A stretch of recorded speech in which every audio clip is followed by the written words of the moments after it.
everyone, you are welcome to NM Creative Learning channel. I am Rukmani Sharma, and in today's video, we are going to read the chapter Tracing Changes Through 1,000 Years. Title को देख के आपको लग रहा होगा कि 1,000 years में जो चेंजेस आए हैं उनको हमें देखना है, उनको ढूंढना है, कैसे कौन कौन से चेंजेस आए, किस प्रकार के चेंजेस आए। तो चलिए एक एग्जांपल जो मैं आपको स्टार्टिंग में दिखाती हूँ। ये इंडिया का मैप है जो कि किसी जो कार्टोग्राफर इंडिया में आए, जो व्यक्ति इंडिया में आए, उनमें से किसी ने ये बनाया। अभी आप लेसन में पढ़ेंगे। लेकिन इन्होंने क्या दिखाया है? इन्होंने दिखाया है कि जो श्रीलंका है ये नॉर्थ में दिख रहा है आपको। अब जो मैप आप देखते हो उसमें तो जम्मू कश्मीर होता है ऊपर, लेकिन इसमें क्या दिख रहा है? श्रीलंका दिख रहा है।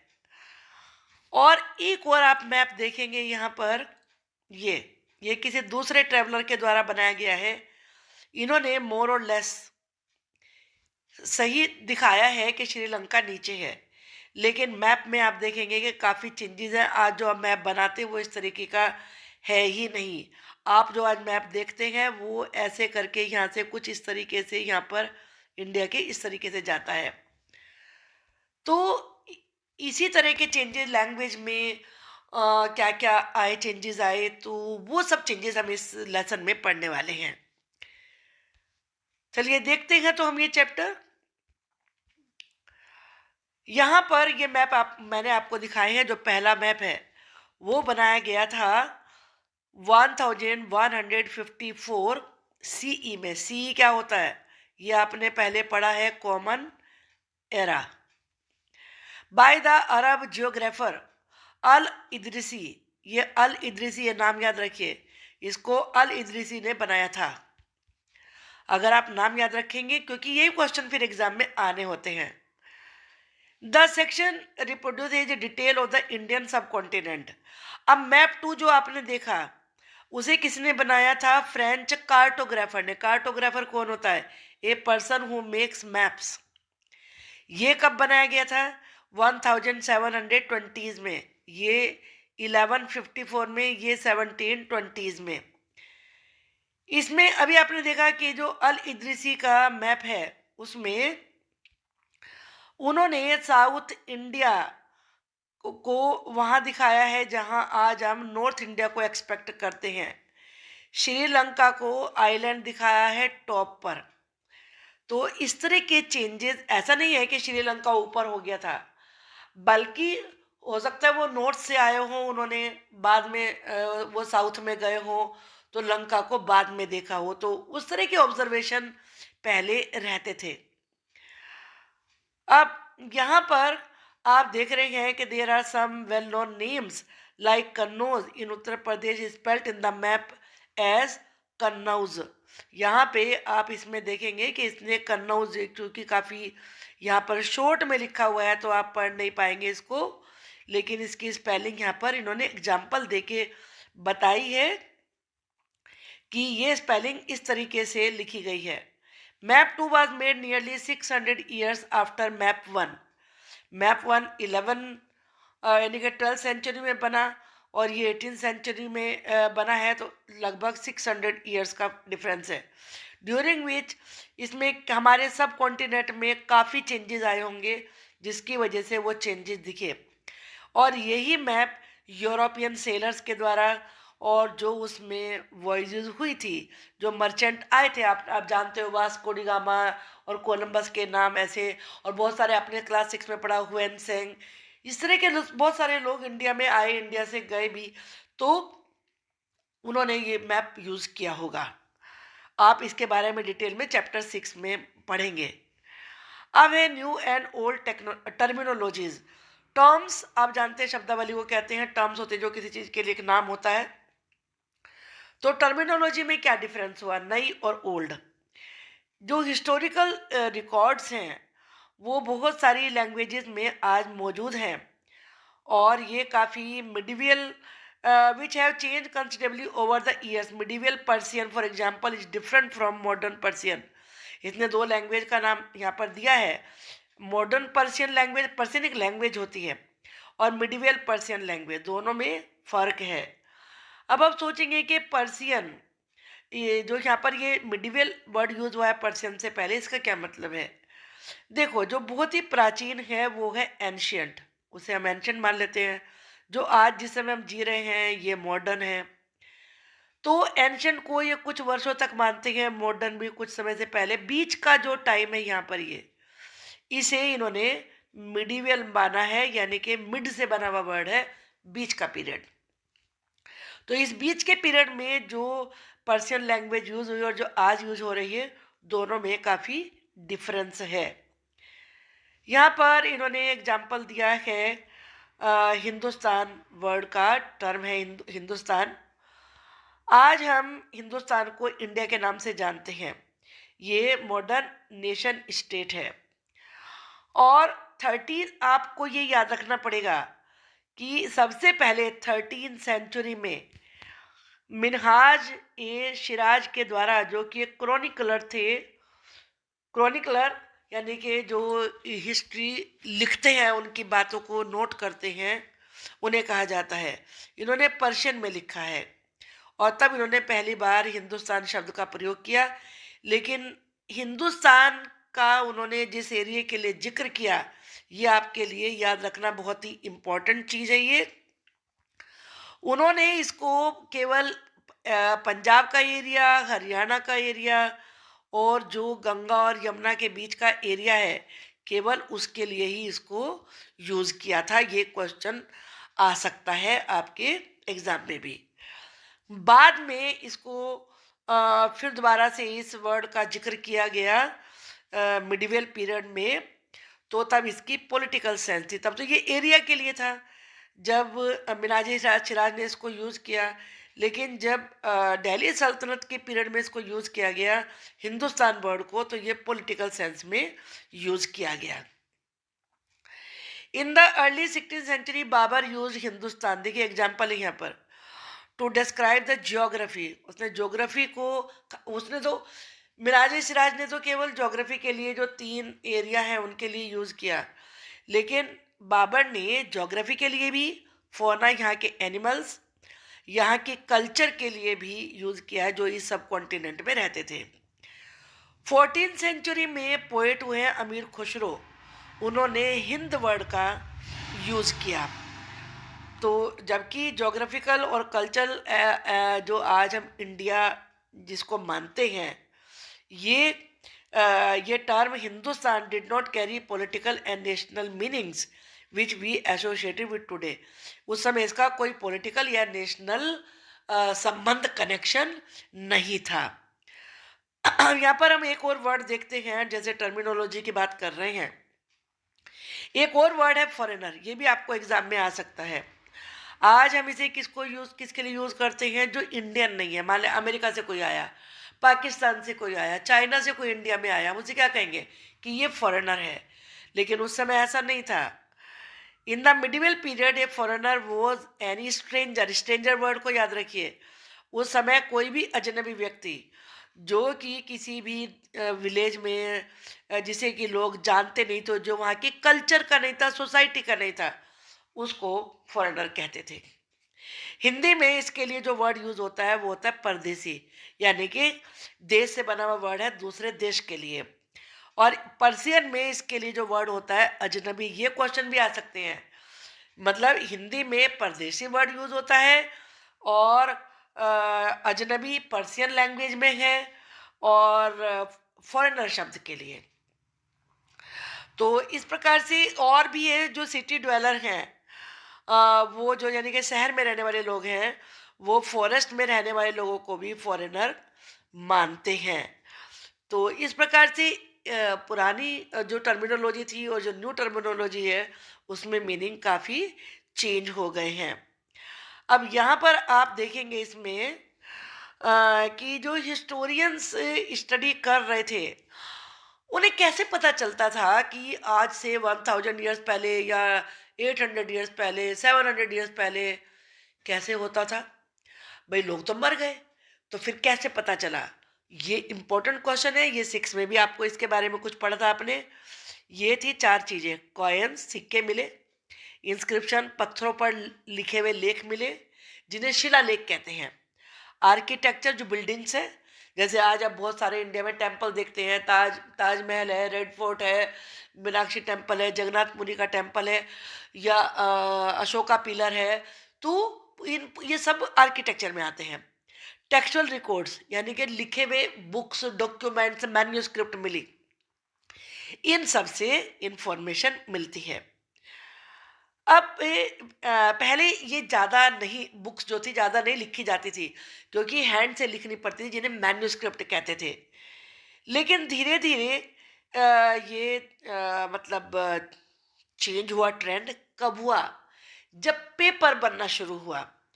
जब पहले पेपर नहीं होता था, लेकिन फिर धीरे धीरे जो पेपर था वो चीपर हो गया, यानी कि सस्ता हो गया, और आसानी से मिलने लगा, अवेलेबल हो गया। तो तब बुक्स ज़्यादा जल्दी से उनके नंबर बढ़ने शुरू हो गए। लोगों ने होली टेक्स्ट लिखी, यानी कि जो होली बुक्स हैं वो लिखी, क्रॉनिकल्स लिखे, यानी कि इतिहास लिखा रूलर्स के बारे में, लेटर्स, टीचिंग्स ऑफ सेंट्स ये लिखे, और पेटिशंस, अर्जियाँ, एप्लीकेशंस होती हैं, जो कोर्ट के रिकॉर्ड्स होते हैं वो, और registers of accounts and taxes, जो टैक्स लेते हैं, जो अकाउंट्स होता है, हिसाब किताब होता है, उनके भी रजिस्टर बनाए जाने लगे। मैन्यूस्क्रिप्ट से पहले कौन लोग रखते थे? क्योंकि अब एक ही बुक को हैंड से लिखने में आप देखेंगे कितना टाइम लगता है। आप अपनी बुक को लिखना शुरू करें, कितना टाइम लग जाएगा उसको लिखने में। तो वो कॉस्टली भी बहुत होती थी। तो उन्हें कौन रखते थे? वेल्दी पीपल, अमीर लोग, रूलर्स, मोनेस्ट्रीज जहाँ बुद्धिस्ट लोग रहते थे, संत रहते थे, उनके भिक्षुक, या टेम्पल्स में होती थी। और वे वहाँ लाइब्रेरी होती थी उसमें रखी जाती थी, या आर्चिव्स में। अब आप सोचो कि आर्चिव्स क्या होते हैं। आर्चिव्स देखिए, यहाँ पर ये डेफिनेशन याद रखिए, ये भी एग्जाम में आपको आ सकती है। A place where documents and manuscripts are stored, वो जगह जहाँ पे डॉक्यूमेंट्स को और मैन्यूस्क्रिप्ट्स को इकट्ठा करते, स्टोर करते हैं, उन्हें आर्चिव्स कहते हैं। आज नेशनल स्टेट गवर्नमेंट के आर्चिव्स होते हैं, जहाँ वो सारे ऑफिशियल रिकॉर्ड्स रखते हैं, पुराने वाले भी और नए वाले भी, और जो भी ट्रांजेक्शन्स होते हैं। आई थिंक कि ये बात आपको समझ में आ गई। There was no printing press in those days, जैसा अभी बताया कि उस समय प्रिंटिंग प्रेस, पेपर तो था ही नहीं, पहले प्रिंटिंग प्रेस भी नहीं थी। इसलिए स्क्राइब को आप समझ सकते हैं कि जो बस कॉपी करते हैं, लिखते हैं बस केवल। कॉपीड मैन्यूस्क्रिप्ट बाय हैंड, वो हैंड से ही उन्हें लिखते थे। मान लीजिए आपकी सिस्टर आपको कहती है कि मेरा ये वाले 4 पेजेस लिख दो, तो आप उसके लिए स्क्राइब हो गए, क्योंकि आप उसके लिए 4 पेजेस राइट कर रहे हो। तो स्क्राइब्स का होता है बस कॉपी करके लिखना, उसमें आपको ऐड कुछ नहीं करना होता है। अब यहाँ पर देखिए, ये यहाँ पर दिखाया है इस पिक्चर में, ये एक स्क्राइब की पेंटिंग है। देखिए, ये इसमें से देखकर इस वाले में नोट कर रहे हैं। तो अब आप समझ जाएंगे कि क्या मतलब होता है स्क्राइब्स का। तो मैन्यूस्क्रिप्ट को स्क्राइब किया जाता था। और एक और इम्पोर्टेंट चीज़ यहाँ पर देखिए इसमें, कि पेंटिंग्स भी होती थी, छोटे छोटे पेंटिंग्स बनाते थे। जैसे कि यहाँ पर एक ये पेंटिंग, ये जो आप पेंटिंग देख रहे हैं, ये पेंटिंग बनाई है किसी ने, कि इस स्क्राइब की, कि वो जैसे मैन्यूस्क्रिप्ट लिख रहे हैं। ये 10.5 सेंटीमीटर की है, और 7.1 सेंटीमीटर इसकी विड्थ है। तो आप ये समझ सकते हैं कि जो छोटा आपका 6 इंच का स्केल होता है, वही 30 मतलब उसमें 15 सेंटीमीटर होते हैं, तो ये उस स्केल से भी कम की है। इस छोटी पेंटिंग को कहते हैं मिनिएचर। आप ये समझ सकते हैं जैसे आज आपके पोस्ट कार्ड साइज फोटो होते हैं ना, आप ये समझ सकते हैं उतनी पेंटिंग। तो इन्हें मिनिएचर पेंटिंग से कहा जाता था। और ये तब बनाई जाती थी कि जो आपने लिखा है उसको समझाने के लिए। जैसे कि स्क्राइब मैं आपको बता रही हूँ, उससे तो हो सकता है उतना कॉन्सेप्ट क्लियर ना हुआ हो, लेकिन इस पिक्चर को देख के आपको पूरी बात अच्छे से समझ में आ गई है। तो ये मिनिएचर पेंटिंग कहलाती है। कभी कभी क्या होता था कि जो ऑथर थे वो क्रॉनिकल्स को डिफरेंट टाइम पे रिवाइज भी करते थे। 14th सेंचुरी क्रॉनिकल जियावुद्दीन, ये नाम याद रखिए आप, जियाउद्दीन बरानी, क्या नाम है इसका, पहले जियाऊ पढ़िए फिर दिन, जियाउद्दीन बरानी।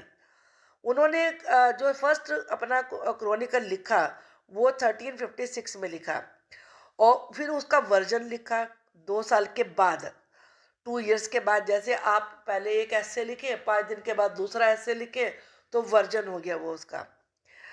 तो जो फर्स्ट वर्जन है वो पहले उसका पता ही नहीं था। 1960 तक it remain lost in large libraries.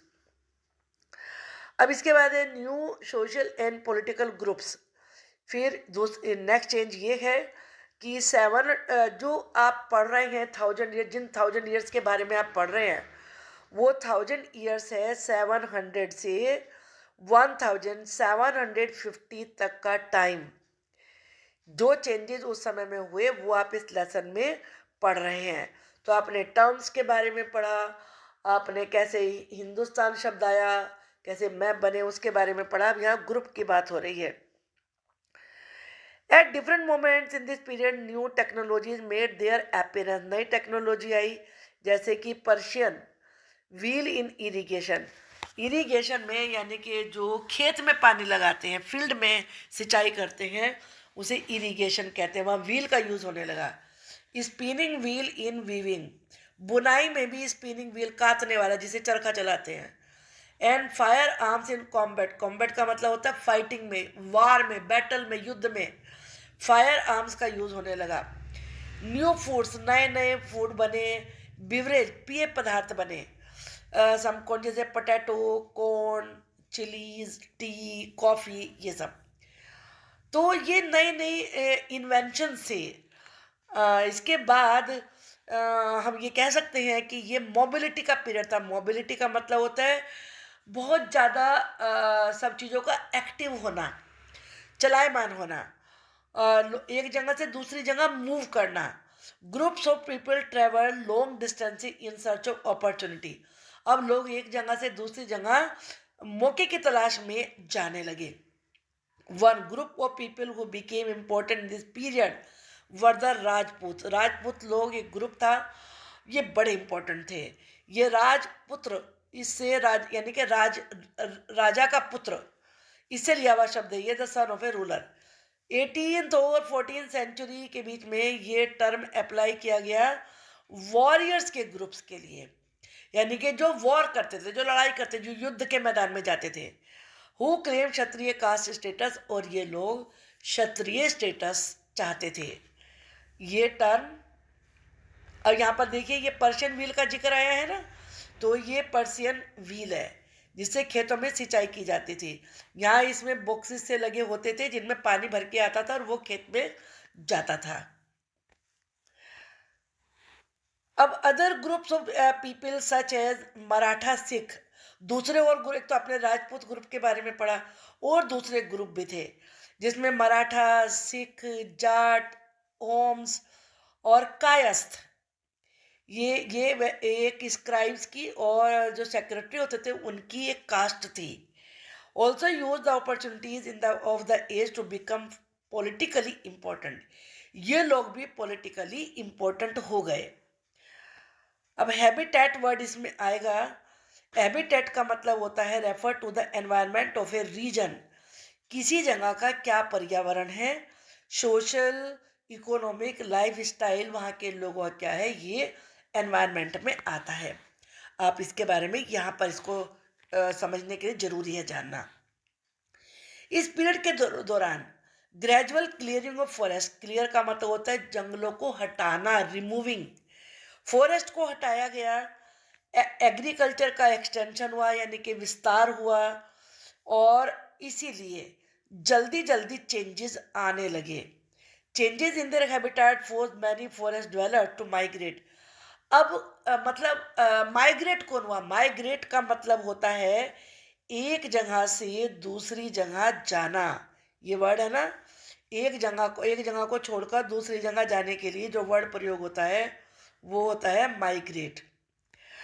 तो फॉरेस्ट ड्वेलर्स को क्यों जाना पड़ा? क्योंकि हैबिटेट चेंज हो गए थे, उनके जंगल साफ होने लगे, कटने लगे, तो सारा सब कुछ चेंज हो गया, तो उन्हें वहाँ से छोड़ के दूसरे वाले एरिया में जाना पड़ता था। अब एक और ग्रुप था सोसाइटी में, वो थे मतलब जातियाँ बनने लगी अब, जाति और फिर उनके सब कास्ट भी बनने लगे। तो जिन्हें की कैसे जातियाँ कैसे बनी? जातियाँ बनी सब जो लोगों की बैकग्राउंड होती थी उसके आधार पे, और वो जो काम करते थे ऑक्यूपेशन उसके आधार पे।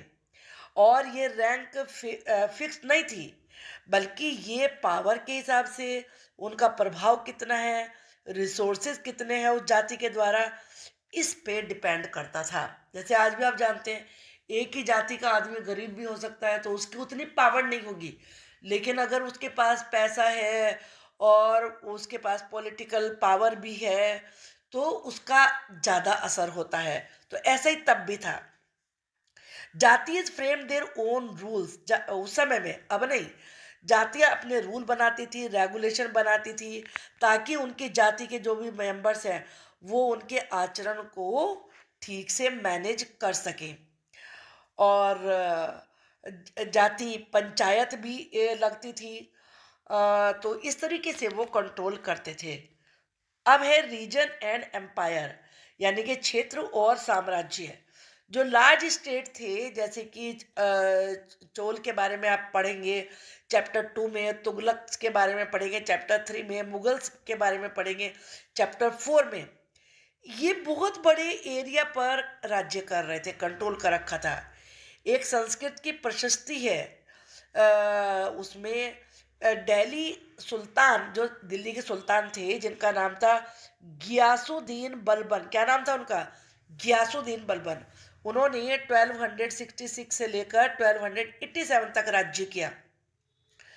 उनकी प्रशंसा की गई है। और उनका राज्य कहाँ तक, ये बहुत आता है, ये एमसीक्यू में, फिल इन द ब्लैंक्स में। उनका राज्य था बंगाल में, जिसे गोड़ कहा जाता था उस समय। तो वहां से लेकर गजनी तक था। गजनी जो कि अफगानिस्तान में है। अब आप समझ सकते हैं अफगानिस्तान कहाँ है, बंगाल कहाँ है। और इतने बड़े राज्य पर वो राज करते थे। और साथ में जो साउथ इंडिया के द्रविड़ हैं वो भी उन्हीं के में थे।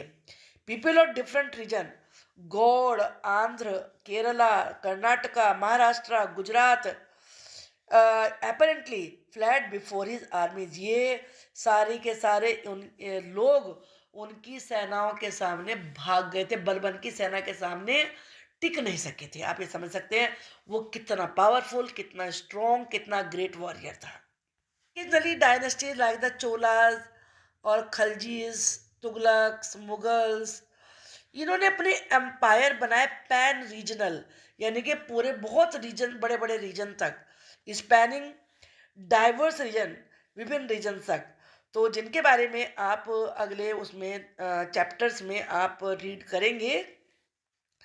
जो मुगल एम्पायर था वो 18 सेंचुरी में डिक्लाइन होना शुरू हो गया। डिक्लाइन का मतलब है उनकी पावर कम होनी शुरू हो गई। तभी ब्रिटिशर्स की पावर बढ़ी थी, जब मुगल्स की पावर कम हो गई थी। तो उसके बारे में आप डिटेल में पढ़ेंगे चैप्टर 10 में। Old and new religions, 1000 years of history that we are exploring witness major developments in religious tradition। ऐसा नहीं है कि धर्म चेंज नहीं हुए, धर्म में भी काफी परिवर्तन आए हैं। तो यहाँ पर देखा, it was during this period that important changes occurred in what we call Hinduism today. आज हम हिंदू धर्म को मानते हैं, तो हिंदुइज्म में बहुत सारे परिवर्तन इस पीरियड में आए। इसमें क्या क्या परिवर्तन आए, ये इंपॉर्टेंट चीज है, इसको ध्यान में रखिए। नए नए डेटीज की पूजा होनी शुरू हो गई, और जो किंग होते थे रॉयल्टी, और जो पावरफुल लोग होते थे जिनमें ब्राह्मण से, वो टेम्पल बनवाने लगे। और their knowledge of Sanskrit text earn the ब्राह्मण से lot of respect in society. और जो उनके संस्कृत में लिखी हुई किताबें थी, अब उनका समाज में बहुत ज़्यादा, क्योंकि उनको ब्राह्मण लोग पढ़ते थे, तो उनका बहुत ज़्यादा रिस्पेक्ट होता था। अब पैटर्न्स क्या होते हैं ये आप ध्यान से देखिए। पैटर्न होते हैं an influential wealthy individual who supports another person or artist, craft person, a learned man or noble, उसे कहते हैं पैटर्न। यानी कि कोई किसी भी पोएट को, किसी आर्टिस्ट को किसी भी कलाकार को जब अपना संरक्षण देता है, यानी कि उसको सपोर्ट देता है, तो वो उसका पैटर्न कहलाता है। जैसे राज कवि होते थे पहले, किंग के अंडर में बहुत सारे आपने पढ़े हैं, सुने हैं, तो वो समझिए कि किंग उनका पैटर्न होता था। और तो इसीलिए जो पैटर्न्स, जो डोमिनेंट पोजीशन थी, वो कंसोलिडेट की जाती थी उनके पैटर्न्स के द्वारा। This was also the period when new religions appeared in subcontinent. जो मर्चेंट्स आए वो अपने साथ होली कुरान की, ये इंपॉर्टेंट चीज़ आपको पता चलेगा कि इस्लाम कब आया इंडिया में। तो जब मर्चेंट्स आए, माइग्रेंट्स आए, माइग्रेट से माइग्रेंट्स बनाए। माइग्रेट का मतलब एक जगह से दूसरी जगह जाना। तो वो होली कुरान की टीचिंग्स को 7th सेंचुरी में इंडिया में लेकर आए। और जो मुस्लिम हैं वो कुरान को अपना पवित्र ग्रंथ मानते हैं, और ये मानते हैं कि एक ही गॉड है अल्लाह, उसकी ही पावर को वो मानते हैं। वो ये समझते हैं कि जिसके प्यार, mercy, bounty, embrace all those, वो सबको गले लगाते हैं और वो उसी में विश्वास करते थे। अब जो इस्लाम है, ऐसा नहीं वो एक ही है। जैसे हिंदुइज्म में बहुत सारे उसके डिविजन्स हैं, तो ऐसे ही इसमें 2 डिवीज़न हैं, एक है शिया और एक है दूसरा सुन्नी। इसके बारे में पढ़ने से पहले मैं आपको ये बता दूं, many rulers were patterns of Islam and Ulema, learned theologians and just, ये आपको एमसीक्यू में फिल इन द ब्लैंक्स में आ सकता है। उलामा क्या होता है? इन्हें उलेमा भी बोलते हैं, उलुम भी बोलते हैं। तो ये पढ़े लिखे जो धर्मशास्त्री हैं, और ज्यूरिस्ट, काजी जिसे कहते हैं, उनमें उनको उलेमा कहा जाता है। अब हम इसकी बात करते हैं। जो शिया है वो ये मानते हैं कि प्रॉफिट मोहम्मद के सन इन लॉ में विश्वास करते हैं, जिसका नाम था अली, कि वो ही मुस्लिम कम्युनिटी का सही लीडर है। और जो सुन्नी है वो ये मानते हैं, वो अर्ली लीडर्स, खलीफा जो थे, उनको मानते हैं। तो ये शिया और सुन्नी में बस इतना ही डिफरेंस है। अब यहाँ पर हम पढ़ेंगे thinking about time and historical periods. In the middle of the 19th century British historians divided the history of India into 3 periods. इसको याद रखना बहुत ही आसान है, ये ब्रिटिशर्स ने डिवीजन दिया था, बस ये याद रखिए। जब हिंदू रूलर थे तो उसे हिंदू पीरियड कहा, जब मुस्लिम रूलर हुए तो उसे मुस्लिम पीरियड कहा, और जब वो खुद रूलर बने तो उसे ब्रिटिश पीरियड कहा। These 1000 years of Indian history witness constable changes. 16 और 18 सेंचुरी 88 और 11th सेंचुरी से काफ़ी डिफरेंट हो चुकी थी। और इसीलिए इस पीरियड में आप जो मिडिवल पीरियड में जो आप देखते हैं वो मॉडर्न पीरियड से काफ़ी अलग है। मॉडर्निटी में काफ़ी सारे चेंजेस हुए, इंटेलेक्चुअल एडवांसमेंट हुआ, बहुत मटेरियल प्रोग्रेस हुई, जो कि प्रोग्रेस उस समय पर नहीं थी। लेकिन ये सारी चीज़ें हमें जानने के लिए, सीखने के लिए प्रेरित करती हैं कि हम जानें कितनी प्रोग्रेस आज जो दुनिया हम देख रहे हैं, इसको इस स्टेज में लाने के लिए कितने चेंजेस आए। ये झलक आपको यहाँ पर जरूर मिली होगी। अगर आपको वीडियो पसंद आई है तो प्लीज़ आप चैनल को सब्सक्राइब कर लीजिए। इस प्रकार की वीडियो बच्चों के लिए मैं बनाती रहती हूँ ताकि उन्हें अपनी लर्निंग में बहुत ज़्यादा हेल्प मिले। Thank you for watching the video.